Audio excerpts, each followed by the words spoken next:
दोस्तों यूपीएससी 2024 की प्रीलिम्स परीक्षा होने वाली है।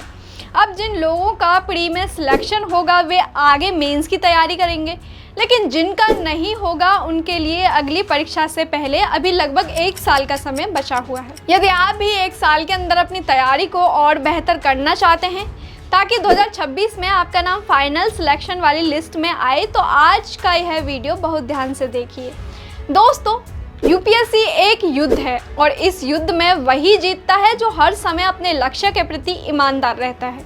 अपने लक्ष्य के प्रति ईमानदार होने का मतलब है कि आपका पूरा समय सिर्फ आपके लक्ष्य के लिए ही होना चाहिए। अब जैसे अगले साल के यूपीएससी की तैयारी में सिर्फ कुछ ही महीने रह गए हैं, तो उस समय आ गया है कि आप अपने आप को पूरी तरह से इसके लिए झोंक दें। तो हम आपके लिए लेकर आए हैं कुछ टिप्स जिन्हें आप परीक्षा की तैयारी में आजमा सकते हैं। पहला है सेट योर डे।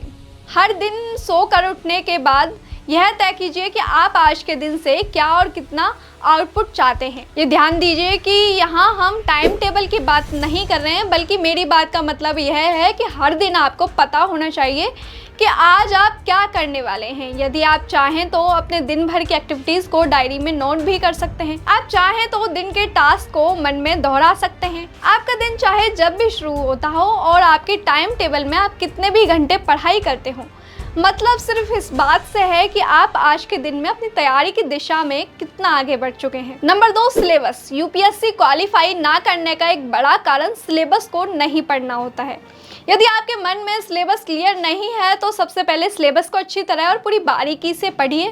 कहने का मतलब ये है कि जब आप किताबें उठाएं तो आपके मन में यह बात क्लियर होनी चाहिए कि आपको उस टॉपिक या चैप्टर में क्या पढ़ना है और क्या छोड़ देना है। यही बात करंट अफेयर्स पर भी लागू होती है। यदि आप सिलेबस को अच्छी तरह से पढ़ लेते हैं, समझ लेते हैं, तो आपको न्यूज़पेपर उठाते ही यह समझ में आ जाएगा कि उसमें से आपको किस आर्टिकल को कितना समय देना है। Number 3, revision strategy.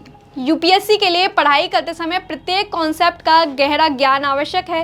इसके साथ ही सभी कॉन्सेप्ट्स को सीखने से आपको एक एज मिल जाती है, इसलिए रिवीजन बहुत ज़रूरी है। एक बार जब आप किसी विषय का पहली बार अध्ययन कर लेते हैं तो सुनिश्चित करें कि आप इसे हर 7 दिनों में दोबारा पढ़ें। ड्रॉपर्स के पास पर्याप्त समय होता है, इसलिए उन्हें हर दिन रिवीजन करना चाहिए। या तो सुबह या शाम के समय आपने जो कुछ भी सीखा है उसे उसी दिन दोहराएं। नियमित छात्रों को अपना वीकेंड केवल रिवीजन के लिए समर्पित करना चाहिए। हर दिन रिवीजन के लिए कम से कम 2 घंटे का समय निकालें। अपने रिवीजन साइकिल पर टिके रहें। जिस दिन आपके चैप्टर के नोट्स पूरे हो जाएं, अगले दिन उन्हें रिवाइज करें। उसी चैप्टर को हर 7 दिन बाद 3 बार रिवाइज करें। इस चक्र को तब तक दोहराते रहें जब तक कि आप हर विषय को महसूस ना कर लें। Number 4, practice questions. हर दिन प्रैक्टिस क्वेश्चन ज़रूर सॉल्व करें। इस बात का वेट मत कीजिए कि जब कोई सब्जेक्ट पूरा कंप्लीट हो जाएगा तब टेस्ट देंगे, क्योंकि जब तक आखिरी चैप्टर पढ़कर सब्जेक्ट पूरा करेंगे तब तक पहला चैप्टर आपके दिमाग से कपूर की तरह उड़ जाएगा। इसलिए अब जैसे ही कोई टॉपिक या चैप्टर पूरा करें, अगले ही दिन उसका टेस्ट लें। और टेस्ट लेने के बाद एग्जाम के पास ढेरों किताबें हैं जो हर सब्जेक्ट और हर टॉपिक को अच्छी तरह कवर करती हैं। हमारी किताबें आपको ऑनलाइन भी मिल जाएंगी या फिर किसी भी बुक स्टोर से आप इन्हें खरीद सकते हैं। Number 5, stay healthy and motivated.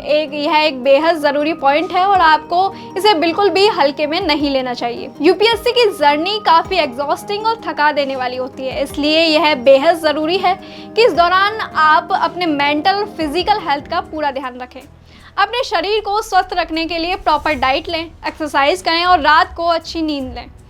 Mental health के लिए सबसे ज़रूरी है कि नेगेटिव थॉट्स को अपने से दूर रखें और खुद को हर वक्त मोटिवेट रखें। तो दोस्तों, यह थी हमारी आज की वीडियो। अगर आपको हमारी वीडियो पसंद आई हो तो इसे लाइक करें, साथ ही चैनल को सब्सक्राइब करना ना भूलें।